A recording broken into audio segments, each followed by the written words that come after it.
안녕하세요. 이제 오늘도 지구과원 시간이 됐고요. 오늘 배울 내용은 교과서 33페이지 거기에 나와 있는 한반도의 화성암 지형에 대해서 배울 겁니다. 우리가 마그마에 대해서 종류를 배웠고 또 화성암의 종류에 대해서도 배웠죠. 그 냉각 속도에 따라서 화성암을 분류해서 심성암, 화산암이라고도 분류를 했었고, 또는 SiO2의 함량을 비교를 해가지고 52% 이하면 그 염기성암이라고 했고, 63% 이상이면 산성암, 그 사이면 중성암이라고 분류를 했었죠. 그렇게 마그마도 분류를 했고 화성암도 분류를 했는데, 과연 우리나라에는 어떠한 화성암이 분포를 하고 그 분포하는 위치는 어디인가, 어떤 지형을 이루고 있느냐, 그거를 오늘 수업을 통해서 배울 겁니다. 일단 배우기 전에 제가 언급을 할 게 있는데, 잠깐 교과서 30페이지를 볼까요? 교과서 30페이지를 보면은 그 그림 15가 있어요. 그 그래프처럼 생긴 그림 15가 있죠. 30페이지 아래에.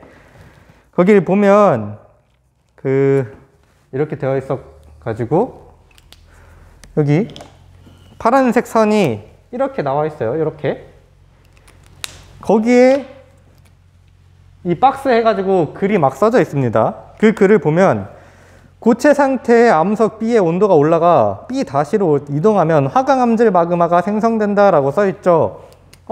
우리가 안 배운 이름이 있어요. 화강암질 마그마. 화강암질 마그마는 대체 어떤 마그마냐 라고 의문이 생길 수도 있는데, 이거는 그냥 유문암질 마그마랑 똑같은 거예요. 우리 염기성암, 중성암, 산성암 구분을 할 때 화산암이랑 심성암을 구분을 했었죠. 그때 염기성암은 현모암이었고, 중성암은 안산암이었고, 산성암이 유문암이었고, 또 심성암일 경우에는 염기성암이 반려암이고, 중성암이 섬록암이고, 그 산성암이 화강암이었죠. 이때 마그마를 유문암과 조성이 비슷하면 유문암질 마그마라고 얘기를 하는 거예요. 근데 화강암은 유문암이랑 조성은 똑같습니다. SiO2가 63% 이상인 거를 유문암 또는 유문암 또는 화강암이라고 말을 하는 건데, 이 둘은 단지 냉각 속도의 차이에 따라서 화산암, 신성암으로 나뉘고, 이 둘은 또 그 조직의 차이, 조립질이냐 세립질이냐의 차이가 생길 뿐이지 조성 자체는 서로 똑같습니다. 그래서 유문암질 마그마든 화강암질 마그마든 어차피 화강암의 조성을 갖는 또는 유문암의 조성을 갖는 마그마라는 뜻이기 때문에 결국 이 마그마 자체에서는 조립질이냐 세립질이냐라는 그런 차이는 없거든요. 그래서 화강암질 마그마나 유문암질 마그마나 똑같은 말이다라고 이해를 하면 좋겠고요. 반려암질 마그마, 섬록암질 마그마라고 부르는 경우는 거의 없는데, 유독 화강암질 마그마라고 부르는 경우는 가끔 있는 것 같아요. 그래서 헷갈리지 말고 이거는 유문암질 마그마랑 똑같다고 생각하면 되겠습니다. 혹시 의문이 생길까봐 언급을 한 거고요. 그리고 또 하나 33페이지 가기 전에 언급할 게 있는데, 거기 32페이지에 표 1, 제가 그려서 설명했던 거 있죠. 염기성암, 중성암, 염기성암, 중성암, 산성암, 이거를 화산암, 반신성암, 신성암 나눠서 설명을 했는데, 그 표 아래에 좀 추가를 할게요. 추가적으로 그림을 좀 그릴게요. 그 표를 대충 그리면 이렇게 나눠져 있을 텐데,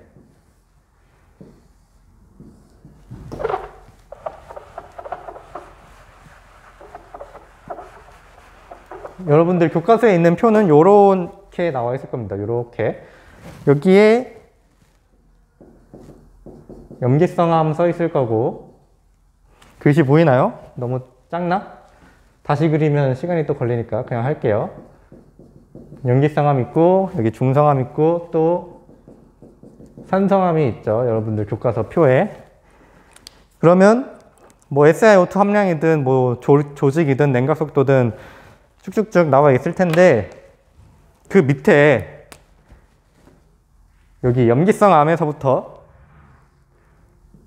좀 더 추가를 해서 표를 하나를 더 그려보자라는 겁니다. 어떤 걸 그릴 거냐면,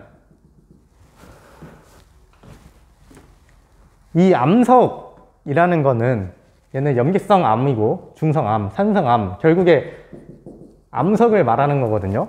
이 암석은 돌덩이를 말하는 건데, 그 돌덩이 안에 여러 광물이 섞여 있습니다.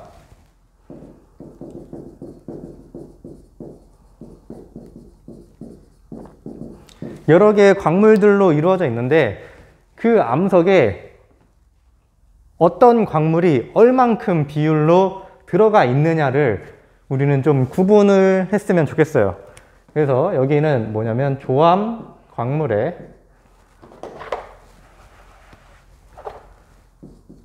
조암 광물 함량 부피비입니다. 부피비. 아, 맞아요. 그리고 제가 그 SiO2 함량을 질량으로 했었잖아요. 막 SI 뭐 2g, 5, 4g 이런 식으로 질량으로 했었는데, 부피비로 하는 게 좋을 것 같아요. 부피비. 그래서 제가 저번에 했던 그램으로 하는 그 과정 말고, 뭐 SI는 부피 20%를 차지하고 산소는 부피 뭐 40%를 차지하고 나머지 뭐 FE는 부피 5%를 차지하고, 이런 식으로 부피비로 그 SiO2의 함량을 나타냈다라고 생각하면 좋겠습니다. 그때 질량으로 얘기를 했는데, 부피비로 하는 게 제대로 된 그 SiO2 함량을 분석하는 방법이니까, 그 중요한 건 아닌데 제 말이 살짝 오류가 있었으니까 고친 거고요. 혹시라도 그 과정을 정확히 기억하고 있는 학생이 있다면, 아, 질량이 아니라 부피비로 하는 게 맞구나 라고 고치면 되겠습니다. 근데 몰라도 되는 얘기예요. 그냥 이해를 돕기 위해서 했던 얘기지, 몰라도 괜찮습니다. 문제 푸는 데는 전혀 지장이 없어요. 수능 문제에서도 전혀 지장이 안 될 겁니다. 아무튼 이 염기성암, 중성암, 산성암에 어떠한 암석, 그러니까 어떠한 광물이 주로 들어가 있느냐를 나타내는 표를 이제 추가적으로 그릴 건데요. 이렇게 그려주시고요. 그리고 이렇게 그려주시고, 그 다음에 이렇게 그려주시고, 그리고 요렇게, 그리고 요렇게, 그리고 마지막으로 요렇게 그려서 잘 보일지 모르겠지만, 여기는 감람석이 되고요, 여기는 휘석이 되고요, 요거는 갑섬석 영역이고요, 여기는 흑음모 영역이고, 여기는 사장석 영역. 이 전체가 사장석 영역인 겁니다. 그리고 이만큼이 정장석의 영역, 그리고 여기 구석탱이가 석영 영역이에요. 여러분들을 그려서 이 안에다가 글자를 다, 광물들을 써주면 좋겠고, 저는 여러분들 보기 편하게 글자를 크게 써야 되니까 화살표로 당겨서 쓴 겁니다. 이걸 어떻게 해석을 하는 거냐면, 염기성암을 보세요. 그러면 이 점선을 축으로 이 왼쪽을 보면 되겠죠. 그러면 이만큼의 이 높이만큼이 부피를 이 광물이 차지하고 있다라고 보면 되는 거예요. 그래서 염기성 암도 SiO2가 엄청 낮은 게 이 왼쪽인 거고요. SiO2가 염기성 암 중에서도 그래도 이 52%에 가깝게 좀 많은 애는 이 오른쪽으로 붙게 되는 거죠. 그래서 왼쪽부터 보면 사장석이 한 몇 프로인지 모르겠지만 제가 그린 걸로 하면 30~40% 정도 염기성 암에 포함이 되는 거고, 그리고 휘석은 한 5% 정도 포함이 되고 나머지 한 45% 정도를 감람석이 차지를 하고 있다. 아니지, 이거 제가 말을 40%라고 했으면 45%, 이게 한 뭐 55%, 그래, 55%, 5%, 45%, 55%, 5%, 40% 이런 식으로 감람석이 많고 희석이 되게 적고 사장성이 많았는데, 또 염기성암이 점점 분할을 통해서 SiO2가 많아진다면 나중에는 사장석이 되게 많은 염기성암이 되는 거고, 감람석은 이제 보이지 않게 되고, 그리고 휘석도 이제 조금 있고, 여기에 각성석이 추가돼 가지고 SiO2 함량이 굉장히 낮은 염기성암 같은 경우엔 각성석이 없고 감람석이 있다가 SiO2가 좀 많아지면 이 감람석은 다 정출돼서 그 염기성암에 포함되지 않고 오히려 각성석이라는 애가 추가되면서 염기성암을 구성하게 된다. 그렇게 이해를 하면 되겠습니다.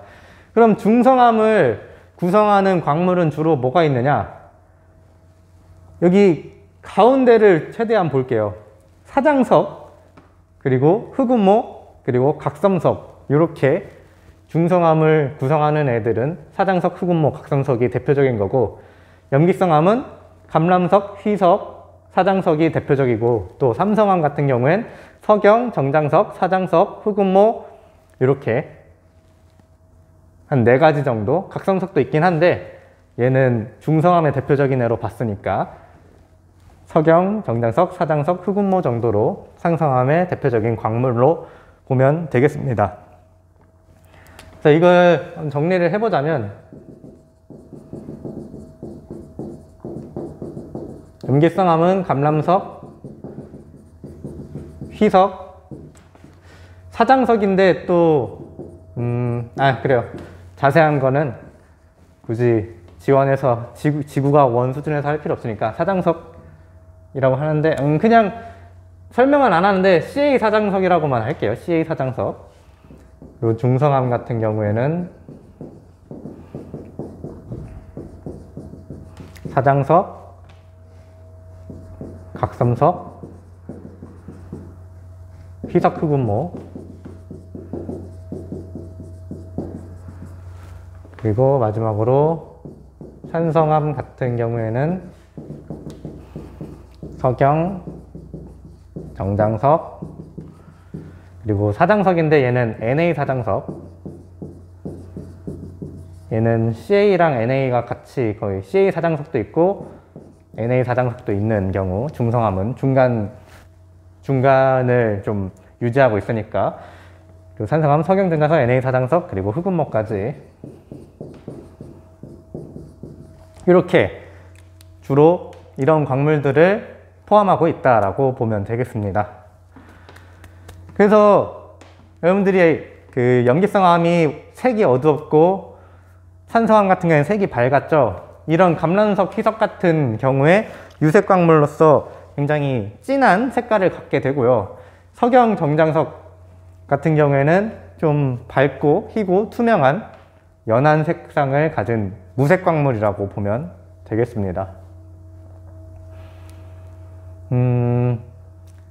그리고 이게 좀 특징적인 게 결국에 마그마가 분할을 하면서 이 암석을 만들어내는 건데, 초기에 마그마가 정출을 하고 이제 나중에 녹는 점이 점점 내려가면서 마그마가 식어가면서 이제 초기에는 녹는 점이 높은 애를 정출을 할 거고, 후기에는 녹는 점이 낮은 애를 정출을 하게 될 거예요. 녹는 점이 높은 애가 먼저 고체화돼서 나오는 거고, 녹는점이 낮은 애들은 그 온도에서 그 고체가 될 수 없죠. 이미 온도가 높은데 액체 상태로밖에 없잖아요. 얘가 고체가 될 정도로 마그마가 많이 식어야 녹는점이 낮은 애들도 비로소 정출이 가능한 건데, 정출된다는 거는 고체가 된다는 뜻이에요. 그래서 마그마가 냉각돼서 초기에 녹는점이 높은 애들만 정출이 된다면 염기성 암이 많이 정출이 되는 거고요. SiO2는 녹는점이 굉장히 낮은 편입니다. 그리고 이제 산성암으로 갈수록 녹는점이 낮은 애들이 많이 정출이 되면서 이런 광물에 포함되는 양이 달라지는 건데, 녹는점이 높은 광물이라고 하면 여기서 볼 수 있듯이 감람석이 되고요. 그리고 그 다음 게 희석이 되는 거고, 그 다음 건 각섬석이 되고요. 그 다음이 흑음모고요. 그 다음이 석영이 됩니다. 정장석이랑 사장석은 사장석 같은 경우에는 처음부터 끝까지 다 나오는 애기 때문에 좀 사장석을 구성하는 원소가 살짝 바뀔 뿐이지, 사장석이라는 광물 자체는 계속 나오기 때문에 여기서 굳이 구분을 안 했고요. 정장석 같은 경우엔 흑음모랑 석영 사이 또는 석영과 동시에 정출이 되는데, 석영이 더 대표적인 애라서 정장석은 제외를 했습니다. 그래서 외우는 순서가 감휘각흑석이에요. 감휘각흑석.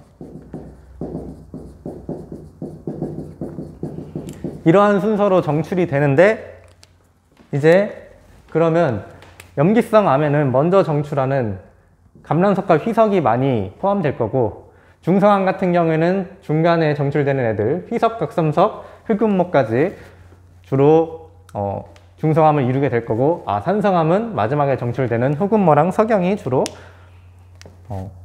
산성암을 구성하겠구나, 이런 식으로도 외울 수가 있습니다. 그래서 염기성암, 중성암, 산성암에 구성하는 광물들은 이러한 것들이 있고, 왜 감휘각흑석 순서대로 나오는지, 마그마가 식으면서 녹는점이 높은 애들부터 정출이 되기 때문에 이런 순서대로 가는 거고요. 그리고 그렇기 때문에 각각을 구성하는 광물들의 함량의 차이가 생기게 된다, 이렇게까지 알아두면 좋겠습니다. 그래서 문제에서 막 화강암은 감람석을 많이 포함한다, 화강암은 석영보다 감람석을 더 많이 포함한다, 이런 식으로 낼 수가 있겠죠. 근데 화강암 같은 경우엔 산성암에 속하니까 감람석보다는 석영이 훨씬 많겠죠. 그러면 그건 틀린 보기가 되는 거고,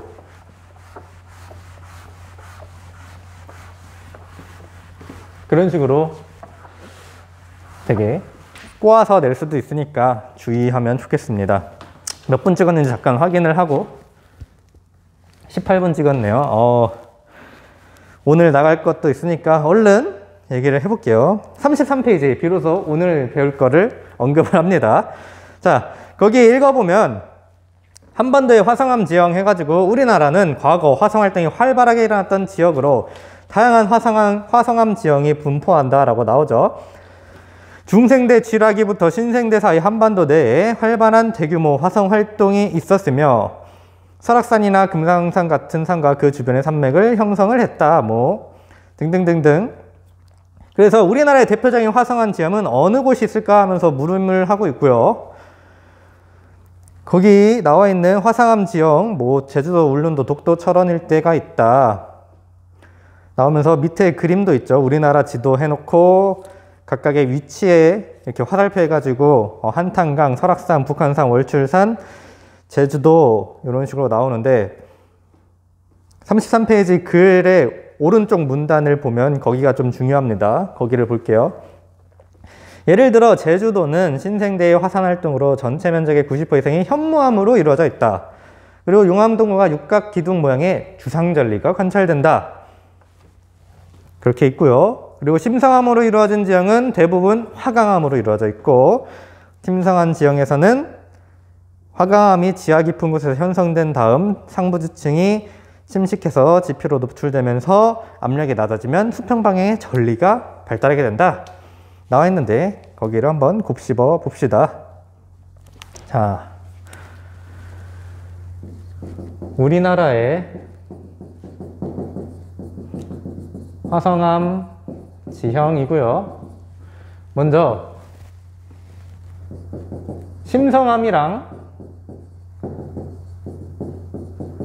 화산암 지형이 있는데 우리나라에는 심성암 지형이 훨씬 많습니다. 심성암 지형이라 함은 주로 화강암으로 이루어진 반려암, 섬록암, 화강암 그렇게 심성암 세 가지를 크게 구분을 하죠. 그 중에서도 화강암이 우리나라의 심성암을 좀 대표하는 그런 암석이고, 그래서 우리나라는 화강암이라는 돌이 무지하게 많습니다.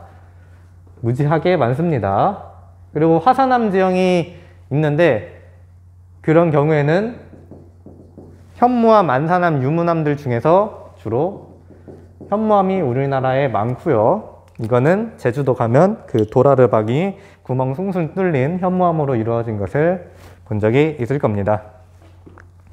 그래서 우리나라는 심성암 지형이 화산암 지형보다 많다라고 되고요. 그럼 각각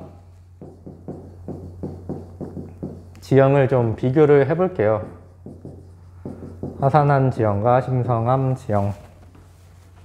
자, 화산암 지형은 언제 생겼냐? 주로 신생대에 생겼습니다. 신생대. 그러면 심성암 지형은 언제 생겼냐? 주로 중생대에 생겼습니다. 그러면 뭐가 더 오래된 걸까요?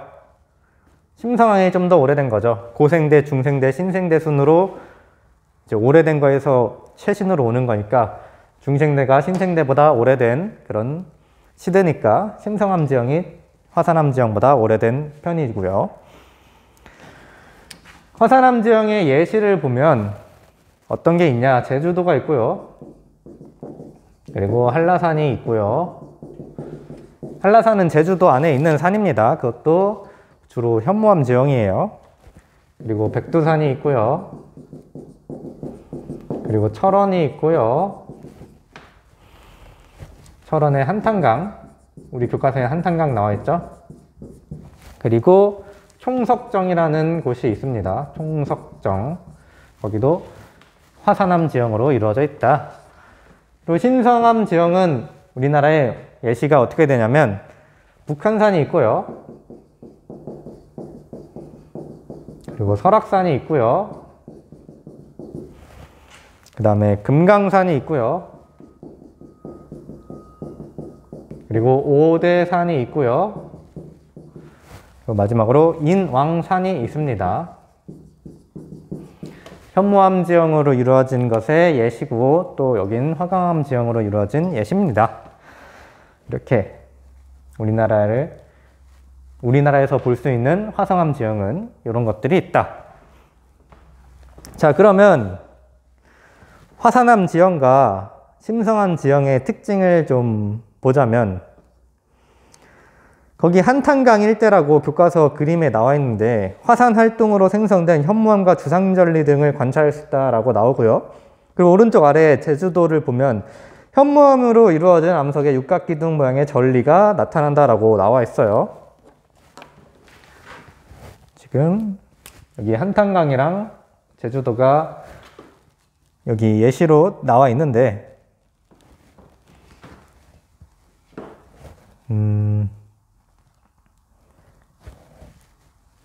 주상절리에 대해서 언급을 하고 있죠. 주상절리. 주상절리가 뭐냐면 일단 절리에 대해서 설명을 할게요. 절리라 함은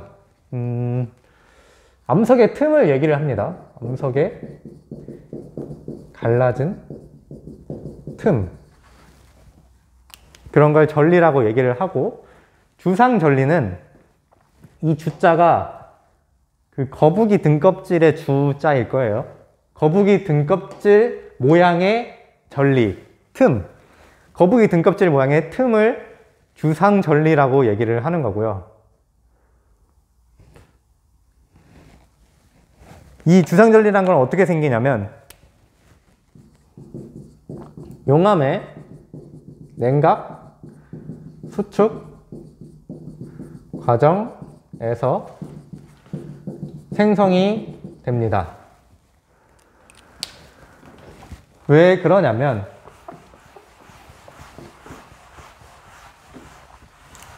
일단 주상절리라는 게 모양이 어떻게 생겼냐면 거기 제주도 그림을 보면 잘은 안 보이는데 직접 제주도에 갔으면 봤을 수도 있어요. 이렇게 육각형 모양이 있어가지고 쭉 뻗어 있어요.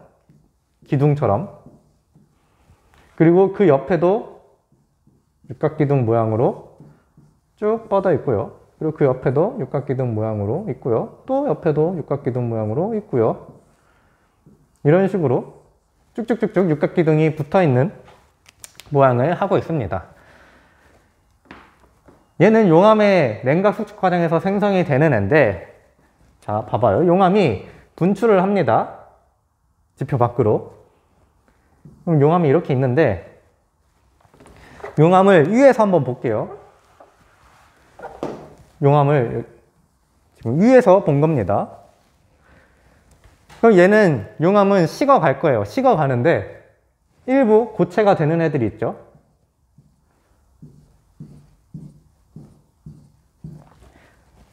일부 먼저 고체가 된 애가 있고 다음에 고체가 된 애들이 또 있을 텐데 그런 애들은 이미 고체가 된 애들 주변으로 성장을 해요.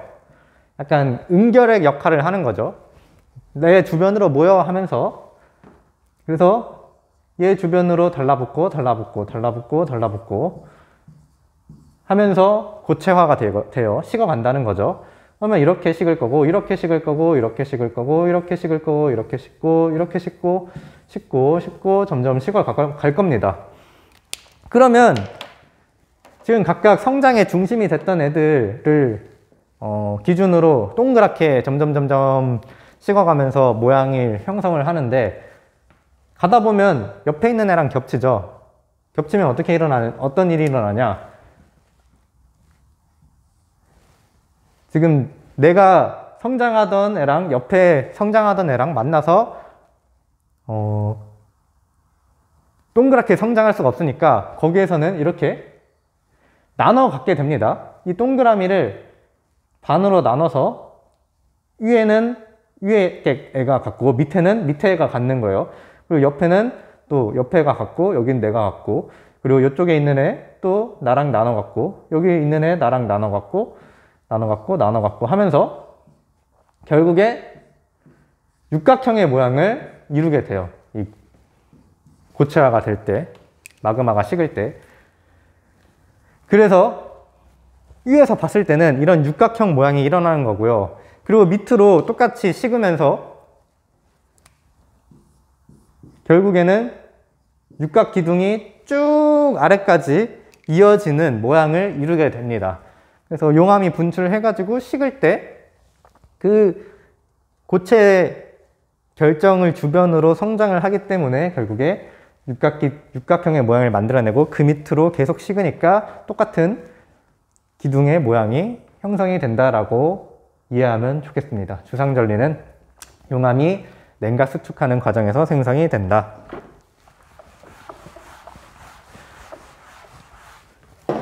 얘는 이 화산암에서 나타나는 특징적인 애고요. 제주도나 그 한탄강 일대. 그 다음에 여기는 교과서에는 수평 방향의 전리라고 나와 있는데 그 화강암의 특징 해가지고 화강암 지형의 특징이라고 해가지고 수평 방향의 전리라고 나와 있는데 저는 그걸 판상전리라고 쓸게요. 여러분들은 33페이지 그 마지막 줄에 지표로 상승하는 과정에서 압력이 낮아지면 수평 방향의 전리가 많이 발생하게 된다라고 하는데 거기서 수평 방향의 전리에 동그라미를 치고 판상전리라고 덧붙여서 설명을 하면 좋겠습니다. 그럼 이 판상전리는 어떻게 생기냐? 압력이 감소하는 과정에서 생겨요.